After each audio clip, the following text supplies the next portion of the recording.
Next question is from Sarah Stanley, who's an employer brand and culture leader. She said, where does empathy and connection with your employees fit into your decision making and that of the leadership team?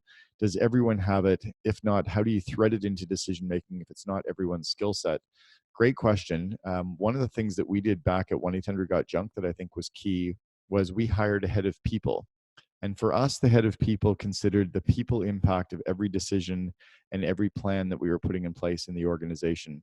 So when we started to think about the people impact of our growth, the people impact of our strategy, the people impact of our marketing tactics, the people impact of what we were saying to customers, et cetera, just thinking about that at the leadership team level really gave us some additional insights and some additional reasons to either green light or red light certain projects.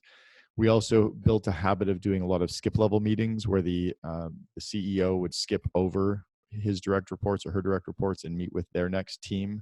I would go and meet over top of my VPs and meet with their next team, et cetera.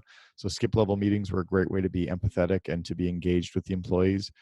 We also got rid of all of our offices completely, and I've coached all of my clients to get rid of offices completely, believing that if you have a complete open office environment, you're sitting with your team, you're sitting with your people, you are listening to what they're saying and what's going on. You're observing them. So what I would do is just sit at somebody's desk with my laptop for a few days in IT, and then I would switch and sit in PR for a couple of days, and I'd switch and sit in marketing.